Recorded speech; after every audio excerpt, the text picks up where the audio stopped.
cette vidéo, je vais vous partager comment s'adresser à des non-chrétiens. Alors, c'est une question qui revient souvent, c'est une frustration qu'on a dans la plupart des églises de dire comment faire pour inviter à nos événements. On est là, on a envie de partager ce qui est vraiment tellement important pour nous, mais on ne sait pas comment s'y prendre, on ne sait pas quoi dire. Et en fait, quand on fait des événements, il y a quasiment personne, j'essaie d'inviter mes amis, mais les gens ne viennent pas. Je vous rappelle ce que je vous ai dit au début, la communication, c'est créer un point commun, c'est une base commune.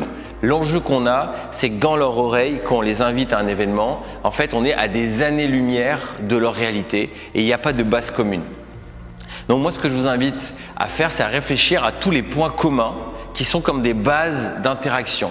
Par exemple, il y a une église américaine qui est très intéressante, qui durant l'été, ils savent que il y a moins de monde, ils font Back to Cinema, je ne sais plus exactement le titre, mais l'idée en fait c'est on regarde des films connus, des extraits de films, et en fait on débriefe dessus sur notre propre vie. Par exemple, je ne sais pas s'il y a des gens qui sont sur Netflix, mais moi j'aime bien Netflix, et il y a une série qui s'appelle Black Mirror, avec à chaque épisode, c'est un épisode qui fait réfléchir sur le futur, l'utilisation des réseaux sociaux, sur des sujets un peu éthiques, vraiment captivants, qui fait réfléchir. Trouver des films comme ça, c'est une base commune de dire viens voir, on va regarder ce film dans l'église, on a un grand écran, et ensuite il y a un temps de débat. Voilà, c'est un exemple. Mais de créer des connexions. Par exemple, par rapport au culte, faites en sorte que les thèmes soient pertinents. Alors, peut-être que le lieu de culte, de service, de messe, n'est pas le bon moment pour ça. Mais créer, par exemple, une série sur le couple, comment gérer, comment éviter un divorce, comment trouver des sujets. Alors souvent, en tant que chrétien, on a un peu de mal avec ça. On se dit oui, mais c'est peut-être pas très spirituel. Moi, je crois que c'est hautement spirituel. Quand on voit ce que Dieu a fait, quand il a envoyé Jésus, il a répondu aux besoins des gens. Il a été à l'écoute des gens. Il a reçu ce que les gens disaient. C'était une vraie connexion. Et je crois qu'un des enjeux qu'on a dans le sujet de l'évangélisation, c'est que ça va que dans un sens. En fait, on est un peu comme des prédicateurs. On est là, on a une posture un peu spéciale. Je vais vous montrer. On a une posture comme ça. En fait, c'est comme si on se met en hauteur, comme ceci. Et en fait, on dit « Jésus t'aime, Jésus te sauve, tu sais qu'il peut faire ci, tu sais qu'il peut faire ça ». On a une posture élevée. Et en fait, on est très loin de la réalité des gens et c'est très descendant. C'est « j'ai une solution, laisse-moi te dire ». Et je crois que la base, c'est John Maxwell qui va dire ça, la base de l'influence, en essayant d'évangéliser, on veut influencer quelqu'un. C'est qu'en fait, ça va dans les deux sens, c'est un échange. À la fois, il faut une base commune, il faut que la personne ait envie aussi de se sentir aimé, se sentir compris, et donc que nous on est aussi dans une attitude d'ouverture.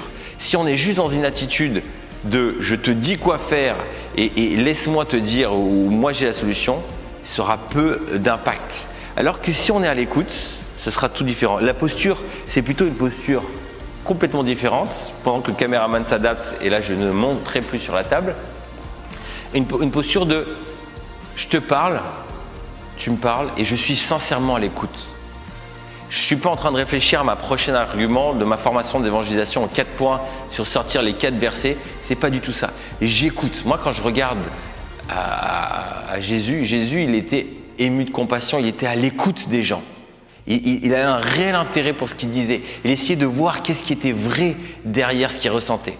Et je crois que dans notre volonté en tant que communicant d'aller à la rencontre des gens, il y a ce besoin d'être vraiment à l'écoute de ce qu'ils ont et des questions et aussi de leur spiritualité. On a cette expérience au travers du magazine Jésus, on est allé à la rencontre de personnalités, Pascal Obispo, Ariel Dombal et d'autres personnes comme ça en essayant de comprendre leur spiritualité.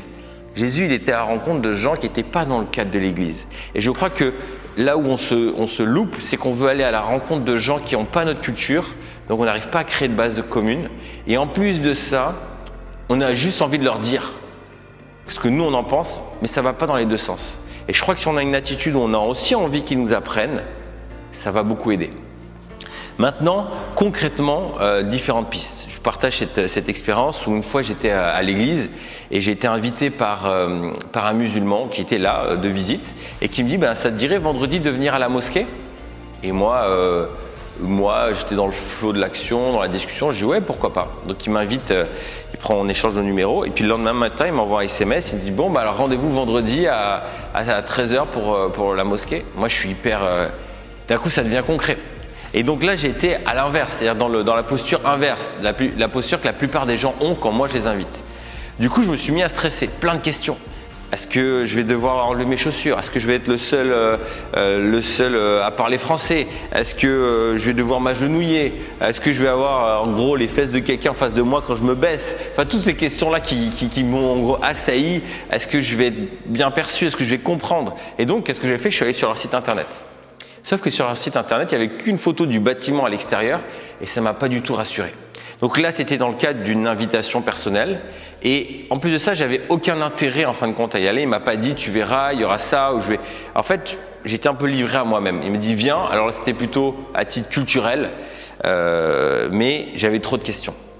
Moi, ce que je vous invite à faire, c'est là où je vous dis que l'importance de poser des questions, de rentrer dans la tête des gens. Si vous voulez rejoindre des non-chrétiens, commencez déjà par être à leur écoute, comprendre leurs attentes, répondre à leurs attentes. Est-ce que c'est des problèmes de couple? Est-ce qu'il y a des problèmes financiers? Et comment Jésus aurait répondu à leurs besoins? Je pense au travers de l'enseignement, il aurait essayé de les connecter à Dieu, mais avant tout, de répondre à un besoin exprimé.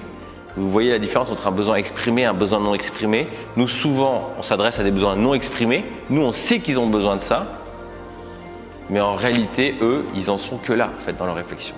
Donc, concrètement, moi, ce que je vous inviterais à faire, et les réseaux sociaux sont parfaits pour ça, c'est commencer par tester, faire des vidéos toutes simples sur des sujets comme des conseils de couple, sur des conseils en tant que jeune, trouver sa carrière, des conseils inspirés de la Bible, mais qui répondent à des vrais problèmes. Et là, vous allez créer un sas.